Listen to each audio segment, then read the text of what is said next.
I stared at the ivory envelope in my trembling hands, my name written in elegant calligraphy. Ms. Elena Martinez **. Inside was something I never expected to receive, a wedding invitation from Marcus Ashford, CEO of Ashford Industries, worth an estimated $4.2 billion. My ex. The father my daughter never knew. "Mommy, what's that?" 6-year-old Sophia looked up from her coloring book, her curious emerald eyes, his eyes, sparkling in the afternoon light. "Just an invitation, sweetheart." I tucked it away quickly, my heart pounding. The next day my phone rang. Unknown number. "Elena, it's Vivian, Marcus's wedding planner." The voice was crisp, efficient. "We'd like to invite your daughter Sophia to be a flower girl at the wedding. Marcus's fiancée, Charlotte, saw her photo on your social media and thought she'd be perfect. We'll cover everything: dress, shoes, hair. What do you say?" My blood ran cold. How did they find me? Why Sophia? I need to think about it. Of course, but Marcus would be so pleased. He's very particular about this wedding being perfect. I hung up, my mind racing. 7 years ago, I'd been Marcus's executive assistant. We'd fallen into a passionate, secret affair. He was my boss. It was forbidden, thrilling. Then I got pregnant. When I told him, he'd looked at me with cold eyes I didn't recognize. "I'm not ready to be a father. I have a company to run. Here's a check. This should be enough." I'd torn it up and walked out, raised Sophia alone, built a life as a freelance graphic designer, never looked back. Now he wanted my daughter at his wedding, to another woman. Part 2, the rehearsal. Against my better judgment, I said yes. Maybe it was the money they offered, enough to cover Sophia's tuition for 2 years. Maybe I wanted to see if Marcus had changed. Maybe I was just curious about the woman who'd succeeded where I'd failed, capturing his heart enough for marriage. The rehearsal was at the Grandview Hotel, the most exclusive venue in the city. Sophia looked like a little princess in her fitting dress, white with delicate lace, twirling in front of the mirror. "Do I really get to throw flowers, Mommy?" "Yes, baby, just like we practiced." I kept my distance during the rehearsal, standing in the back of the ballroom while the wedding party went through their paces. Marcus stood at the altar in his tailored suit, looking exactly as I remembered. Tall, commanding, with dark hair silvered at the temples now, adding to his distinguished look. Charlotte, his fiancée, was a stunning blonde, poised and perfect, a corporate attorney from what I'd Googled. Everything was going smoothly until Sophia tripped on her dress hem. She stumbled, and her flower basket went flying. Marcus moved instinctively, catching her before she hit the ground. "Careful there, little one," he said with a gentle smile. Then their eyes met. I watched from across the room as Marcus froze, still holding Sophia. His face went pale. His hands trembled slightly. He stared at her, really stared ** at those unmistakable emerald eyes that mirrored his own. "What's your name?" he asked softly. "Sophia," she said brightly. "Sophia Marie Martinez. I'm 6 3/4. "Martinez," he whispered, his voice barely audible. His eyes darted across the room until they found mine. The recognition was instant. Shock, disbelief, and something else, a dawning realization that seemed to hit him like a physical blow. I couldn't move, couldn't breathe. Charlotte appeared at his side. "Marcus, is everything all right?" He released Sophia gently, never breaking eye contact with me. I need a moment." Part 3, the confrontation. He found me in the corridor outside, where I'd fled. "Elena." My name came out like a prayer, an accusation, a question all at once. "Marcus." "She's mine," not a question, a statement. I lifted my chin. "She's mine **. I raised her, alone." "You never told me." "You made it clear you didn't want to know." My voice cracked. "You handed me a check like I was a problem to be solved. What was I supposed to do? Come crawling back?" He ran a hand through his hair, a gesture I remembered from late nights at the office. God, Elena, I was an idiot. A coward. I was so focused on the company, on not becoming my father. He abandoned 3 families. I thought if I wasn't ready, the responsible thing was to not pretend. The responsible thing would have been to try.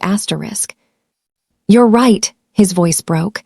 You're absolutely right, but Elena, I have a daughter. I've missed 6 years of her life. Her first words, first steps, first day of school. And whose fault is that? Silence hung between us, heavy with years of hurt. What do you want, Marcus? Why did you really invite her to be your flower girl? Did you know? No, I swear I didn't know. Charlotte chose her from your social media. We were looking for diverse representation in the wedding party, and Sophia's photo came up through some algorithm. I never looked at the details. I didn't know you still lived in the city. He stepped closer. But now I do know, and I can't unknow it. That's my daughter in there. Who's about to watch you marry someone else. He flinched. Charlotte and I, it's practical. Our families, the merger of our firms, it's not. Not what? Not what I had with you. My heart twisted. Don't do that. You don't get to say romantic things to me the day before your wedding. I'm not trying to, he stopped, frustrated. I want to know her, Elena, please. I want to be her father. She doesn't even know you exist. I told her. I told her that her father wasn't able to be in her life, that it wasn't her fault. It wasn't, it was mine. His eyes were glassy. Let me fix this, let me do better. Part 4, the wedding day. The wedding was beautiful, objectively, perfectly beautiful. Sophia was adorable, carefully scattering rose petals down the aisle, her face serious with concentration. When she reached the altar, she looked up at Marcus and gave him a little wave. He waved back, and I saw his hand tremble. Throughout the ceremony, I watched him. He said his vows to Charlotte, but his eyes kept drifting to Sophia in the front row, sitting next to me. Every time he looked at her, I saw the same expression: wonder, regret, longing. Charlotte noticed too. During the reception, as I was helping Sophia with her dinner, Charlotte approached our table. Ms. Martinez, may I speak with you privately? My stomach dropped, but I followed her to a quiet corner. I'm not an idiot, she said without preamble. I saw the way Marcus looked at your daughter at the rehearsal, and I saw his face when he came back from talking to you. She paused. She's his, isn't she? I could have lied, should have lied, but something in her intelligent eyes told me she'd already worked it out. Yes. She nodded slowly, her jaw tight. And you never told him. He made it clear he didn't want children. I made a choice for my daughter to protect her from rejection. But now he knows. Now he knows. Charlotte looked across the ballroom at Marcus, who was mechanically going through the motions with guests, his smile not reaching his eyes. He's been different this past year, quieter, told me he was having doubts about whether he'd made the right choices in life. She turned back to me. I think I have my answer about what's been bothering him. I'm sorry, this wasn't. Don't apologize, this isn't your fault. She smiled sadly. We haven't even left for our honeymoon and I'm already planning our divorce. Charlotte, you don't have to. Yes, I do. I didn't marry him for love, Elena. I married him for the partnership, the prestige, the strategic alliance. But I won't stay married to a man whose heart is somewhere else. That's not the life I want. She glanced at Sophia, laughing at something the other flower girl had said. That little girl deserves a father who's present, and Marcus deserves a chance to be that father. She walked away before I could respond. Part 5, 6 months later. The divorce was quiet and quick, an annulment, actually, on the grounds that Marcus had withheld important information before the marriage. Charlotte got a generous settlement and walked away with her dignity intact. Marcus's reintroduction to Sophia's life was slow. Supervised visits at first, awkward dinners where he didn't know what to say to a 6-year-old, toy stores where he bought too much, trying to make up for lost time with material things. You can't buy her love, I'd told him after he'd shown up with a giant stuffed elephant. I know, I don't know what else to do. How do I talk to her? What does she like? She likes dinosaurs, not princesses. She prefers chocolate ice cream to vanilla. She's scared of thunderstorms and loves bad puns.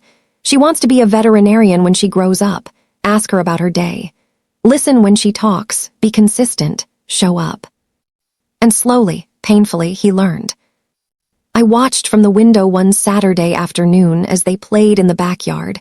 Marcus had bought the house next door to mine, much to my initial horror, throwing a football back and forth. Sophia's laughter rang out as Marcus pretended to miss an easy catch. "He's good with her," my mother said, appearing at my shoulder. She'd flown in from Arizona to meet the man who'd finally decided to step up. "He's trying. And what about you two?" "There is no us two, Mama. Elena Maria, I raised you better than to lie to your mother. I see the way you look at him." I did look at him differently now.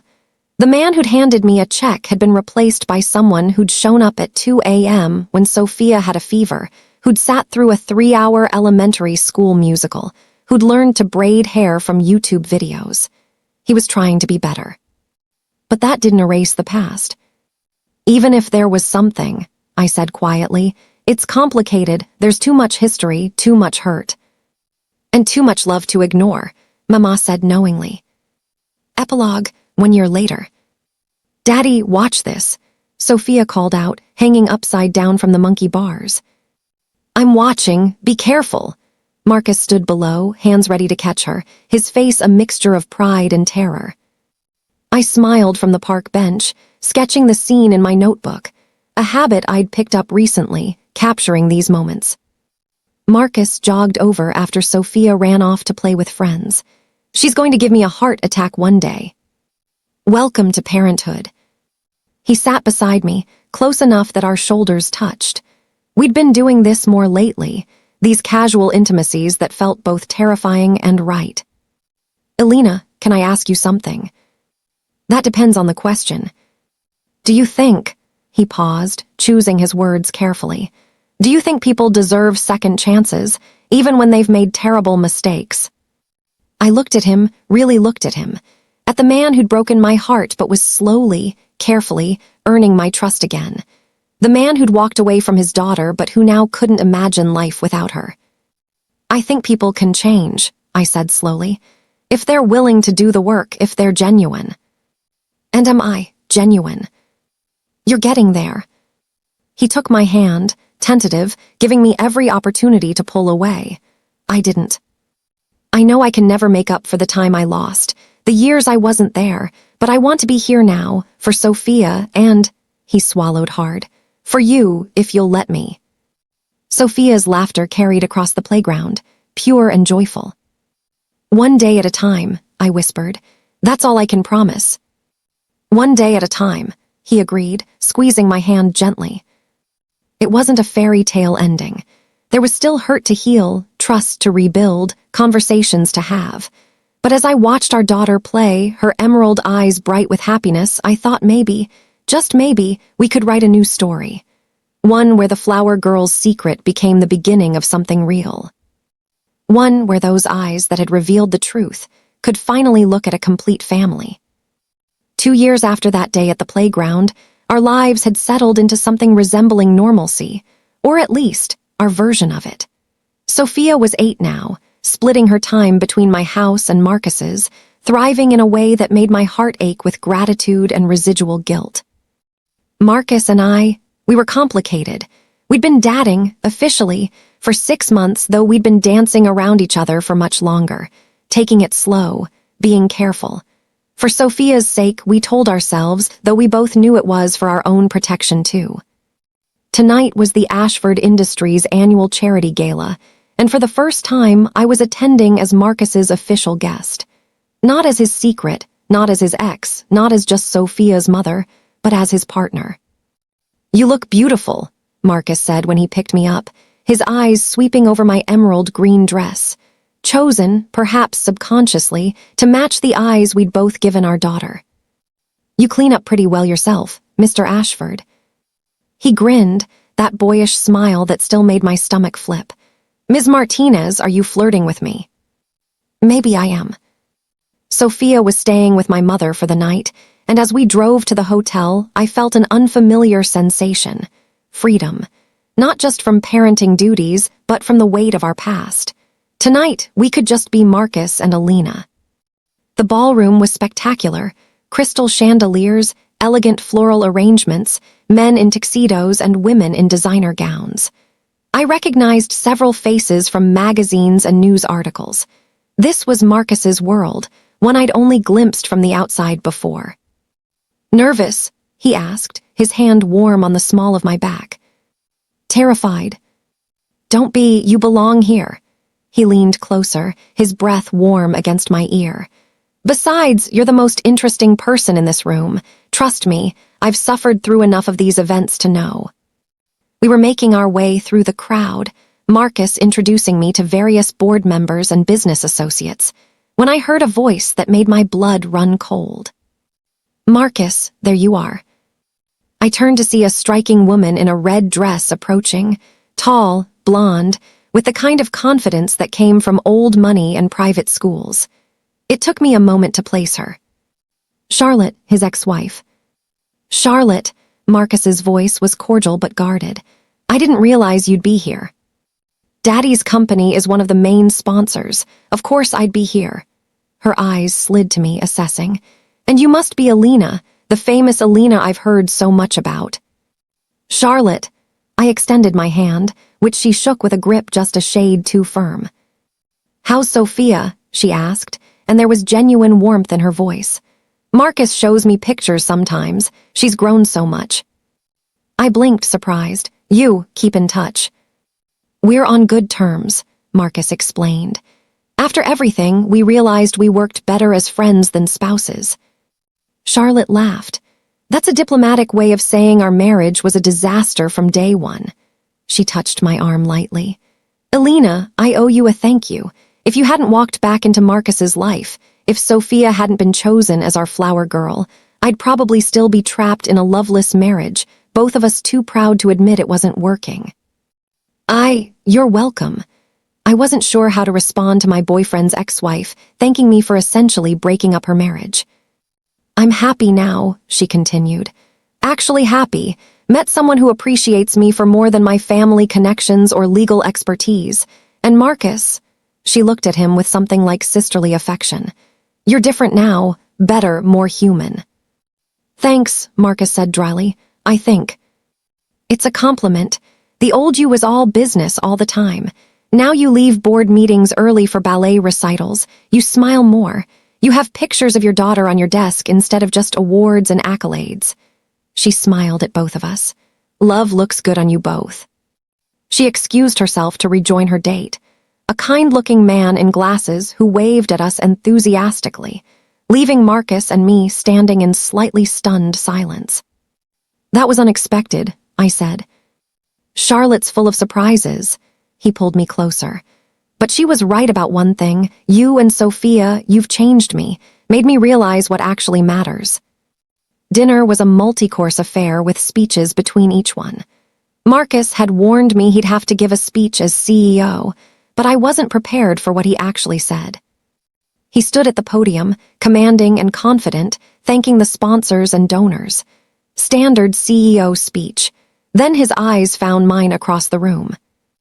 8 years ago," he said, his voice carrying across the ballroom, "I made the worst mistake of my life. I let fear dictate my choices. I chose my career over the people who mattered. I thought success meant sacrifices, and I was willing to sacrifice anything, even my own family, to reach the top." The room had gone silent. This wasn't standard gala speech material. 2 years ago, I was given an unexpected second chance. My daughter, a child I hadn't known, hadn't been there for, came back into my life. And with her came her mother, a woman I'd wronged terribly but who had the strength and grace to let me try to make amends. My heart was pounding. What was he doing? "Tonight, I'm announcing a new initiative at Ashford Industries, the Family First program. Paid parental leave for all employees, mothers and fathers. Flexible work schedules for parents. Subsidized childcare. Mental health support. Because I've learned that a company is only as strong as the families that support its employees." Applause erupted, but Marcus wasn't finished. "I'm also stepping back from day-to-day operations. I'll remain as CEO, but I'm appointing a COO to handle the daily running of the company. Because I've missed too much already, and I refuse to miss anymore. He looked directly at me. Life isn't about the empires we build or the money we make. It's about the people we love and the time we spend with them. It took me too long to learn that lesson, but I'm grateful I learned it at all. As he left the podium, making his way back to our table, I felt tears streaming down my cheeks. "You're crying," he said, concerned, as he sat beside me. Happy tears, that was. Marcus, that was incredible. It was true. He took my hand, every word. Later, we escaped to the hotel's rooftop garden, needing air and quiet after the intensity of the evening. The city sparkled below us, 1,000 lights against the darkness. "I didn't plan this," Marcus said suddenly. "I had a whole thing worked out, a private dinner, rose petals, a photographer hidden in the bushes. Your mother was in on it. Even Sophia helped pick out the ring." My breath caught. "Marcus." He pulled a small velvet box from his jacket pocket, but he didn't open it yet. Instead, he took both my hands in his. "Elena, I know I don't deserve you. I know I've made terrible mistakes. I know that trust, once broken, is hard to rebuild. But these past 2 years with you and Sophia, they've been the best of my life. Not because of what I've accomplished or what I've built, but because I finally understand what it means to be truly happy." He opened the box, revealing a stunning ring, emerald center stone surrounded by diamonds. "Her eyes," I whispered. "Our daughter's eyes, the eyes that brought us back together." He took a shaky breath. "Elena Martinez, will you marry me? Will you let me spend the rest of my life proving that I'm worthy of you, that I've changed, that I'll never walk away again?" I looked at this man, this flawed, trying, genuine man who'd broken my heart and then painstakingly helped me piece it back together. Who'd missed the first 6 years of his daughter's life, but had shown up for every moment since. Who'd learned to braid hair and tell dad jokes and check for monsters under the bed. "Yes," I said, laughing and crying at the same time. "Yes, Marcus, I'll marry you." He slipped the ring on my finger, and when he kissed me, it felt like coming home, not to the place I'd left, but to somewhere entirely new. Somewhere we'd built together. The next morning, we picked up Sophia from my mother's house together. She bounced out to the car, full of energy and questions about the gala. "Did you wear your fancy dress, Mommy? Did Daddy give his speech? Did people clap? Was there cake?" "Yes to all of the above," I said, exchanging a glance with Marcus. "And we have something to tell you." We took her to her favorite park, the same one where Marcus and I had held hands for the first time, where we'd started rebuilding what we'd lost. We sat on a bench, Sophia between us, and Marcus pulled out his phone to show her a photo he'd had the hotel photographer take. The moment he'd proposed, me laughing and crying, the ring glittering in the city lights. "Sophia," I said gently, "Marcus asked me to marry him last night, and I said yes." Sophia looked at the photo, then at us, her emerald eyes, those telltale eyes going wide. "Does that mean, are you going to be married? Like for real?" "For real," Marcus confirmed. "So we'll all live together, in the same house." "If you want that," I said, "we can talk about what that looks like.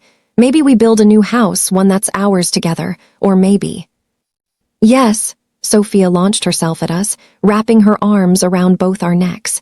"Yes, yes, yes, I want us to be a real family." "Baby, we already are a real family," I said, smoothing her hair. "We have been for a while now." "I know, but now it's official." She pulled back, her face serious. "Can I be in the wedding? Can I throw flowers again? I'm really good at it now. I've been practicing." Marcus laughed, pulling her into his lap. "Absolutely. Best flower girl in the business. We wouldn't dream of having anyone else." "And can we get a dog?" "Sophia." "What? If we're going to be a real family, we need a family dog. All the best families have dogs." Marcus looked at me over her head, his eyes full of love and laughter and hope. "She makes a compelling argument." "Don't encourage her." "Fine, fine, we'll discuss the dog later." He kissed Sophia's forehead. "But I promise you, kiddo, this is forever. I'm not going anywhere. You're stuck with me." "Good," she said firmly. "'Cause I'm stuck with you too. That's what families do." Our wedding planning was nothing like Marcus's first wedding. No celebrity planners, no ivory and gold color schemes, no guest list of 500. We kept it intimate. Close family, dear friends, the people who actually mattered. Sophia took her role as junior wedding planner very seriously, weighing in on everything from flowers, sunflowers, because they're happy, to cake flavors, chocolate with raspberry filling, because strawberry is boring, Mommy. My mother cried happy tears through every planning session. My baby, getting married, and to a man who actually deserves you this time. Mama, you didn't even know him the first time. I knew enough. A man who offers money instead of support. I knew enough. She patted Marcus's cheek fondly. He'd won her over completely by learning to make her special tamales recipe and always asking her advice. But this one, he's learned. He's growing. Still growing, Marcus said humbly. Every day. We decided to get married in the same garden where Marcus had proposed, with the city skyline as our backdrop. Small and meaningful, just like we wanted. The night before the wedding, following tradition, Marcus stayed at a hotel while Sophia and I had a girls' night at home. We painted our nails, ate too much ice cream, and snuggled on the couch watching her favorite movies. Mommy, she asked during a quiet moment, are you happy? So happy, baby. Why do you ask? Because you didn't look this happy before, not in the old pictures, but now you smile all the time, even when you don't know I'm watching. I pulled her close, breathing in her strawberry shampoo scent. I am happy, happier than I ever thought I could be. Me too, she yawned, fighting sleep. I'm glad Daddy found us. I'm glad I had his eyes. Me too, baby, me too. The wedding was perfect, not in the magazine spread, Instagram-worthy way, but in the genuine, tearful, joyful way that really matters. I walked down the aisle to an acoustic version of Can't Help Falling in Love, and when Marcus saw me, he started crying immediately. Not the dignified single-tear cry, but full-on, hand-over-mouth, overwhelmed crying. His best man had to hand him tissues. Sophia walked in front of me, taking her flower girl duties seriously, carefully scattering petals exactly the way she'd practiced. When she reached the front, she gave Marcus a thumbs up, and everyone laughed. We'd written our own vows, and when it was Marcus's turn, he held my hands and spoke from his heart. Elena, 7 years ago, I was too blind to see what was right in front of me. Too scared to reach for happiness because I thought it would make me weak. I thought success meant sacrifice, and I sacrificed the best thing that ever happened to me, you. When Sophia came into my life and I saw those eyes, our daughter's eyes, your eyes, I realized what I'd lost. And I've spent every day since trying to become the man you both deserve. You didn't have to give me a second chance. You had every right to shut me out to protect Sophia from my mistakes. But you let me in. You let me learn. You let me love our daughter, and eventually you let me love you again. I promise I will never take that for granted.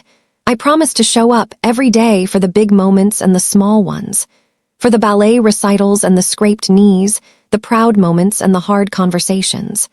I promise to be your partner in every sense of the word, your equal, your support, your biggest fan. I promise to be the father Sophia deserves and the husband you deserve. Not because I'm perfect, I'm far from it, but because I'll keep trying, keep growing, keep choosing you both, every single day. By the time he finished, there wasn't a dry eye in the garden, including mine. My vows were simpler, but no less heartfelt. Marcus, when I left your office 7 years ago, I thought I'd never see you again. I thought I'd build a life without you, raise our daughter alone, and that would be okay. And it was okay. Sophia and I were happy. But then you came back into our lives, and I realized that okay and happy aren't the same as complete. You completing us didn't mean we were incomplete before. It meant we became something new, something better. We became a family. You've shown me that people can change, that mistakes don't define us, that second chances are real. You've been patient when I was scared, understanding when I was angry, and persistent when I tried to push you away. I promise to keep trusting you, even when old fears creep in. I promise to keep building this life with you, this family we've created. I promise to remind you, whenever you doubt yourself, how far you've come and how much you're loved. You're not the man who handed me that check 7 years ago. You're the man who reads bedtime stories with funny voices, who learned to braid hair from YouTube, who shows up. And that man, the real you, is the man I choose today and every day after. When the officiant pronounced us husband and wife, Marcus kissed me like we were the only 2 people in the world. Sophia cheered loudly, and then wormed her way between us for a family hug. "We did it," she announced to the crowd. "We're officially a family now."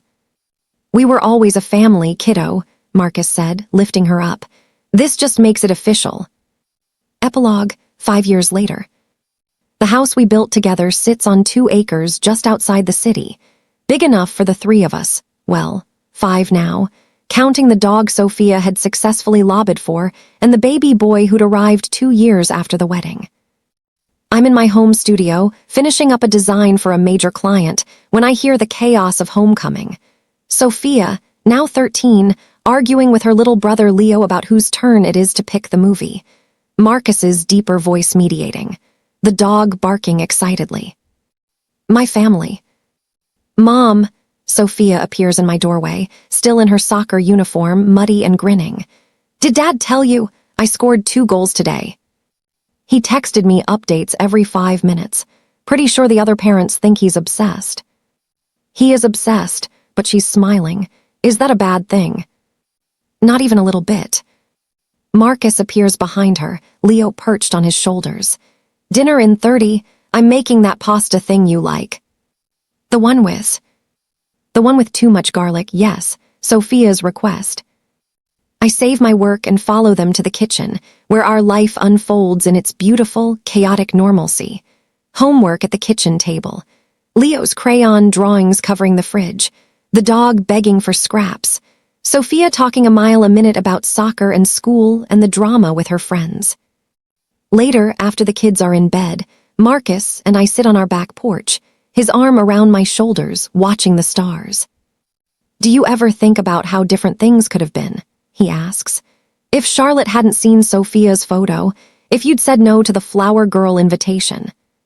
Sometimes, but then I remember we found our way back to each other.